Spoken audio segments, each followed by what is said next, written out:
Bonjour, voici le témoignage de Salotte concernant son fils. La douleur traversa le cœur de Salotte alors que les reportages des médias commençaient à atteindre les Fidji. Loin au Moyen-Orient, 200 militants armés avaient saisi 45 casques bleus fidjiens et les retenaient captifs dans un lieu inconnu en Syrie. Le fils de Salotte, âgé de 34 ans, avait récemment quitté la maison pour une période de service avec les casques bleus des Nations Unies au Moyen-Orient. Les noms des casques bleus fidjiens enlevés n'ont pas été publiés immédiatement et Salotte s'est demandé si son fils était bien vivant. Salotte s'est souvenu qu'elle avait prié pour son fils avant même qu'il ne soit déployé.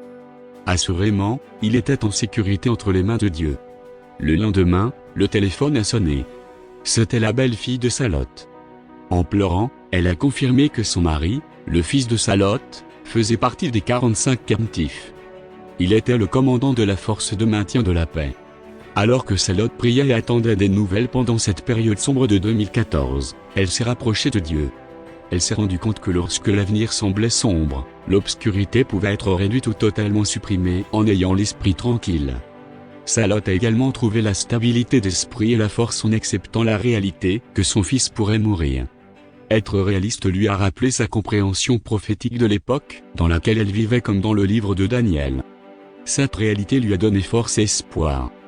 14 jours après avoir été fait prisonnier, son fils et ses compagnons de maintien de la paix ont été libérés. Alors que leur famille reconnaissante remerciait Dieu, Salotte a appris que l'amour de Dieu avait pénétré le camp des preneurs d'otages. Son fils et ses hommes s'étaient vus interdire d'adorer Dieu, mais ils avaient décidé le 3e jour de captivité de commencer à prier et à jeûner quand même. Ils avaient prié en silence, un par un, alors qu'ils étaient allongés et se tenaient la main. Quand un homme a fini de prier, il serra fermement la main de l'homme suivant. Au cours des 14 jours, les captifs se sont liés d'amitié avec leurs ravisseurs à tel point que plusieurs preneurs d'otages ont même versé des larmes en disant au revoir. Les captifs sont partis, sains et saufs, dans leur propre camp. Louez le Seigneur.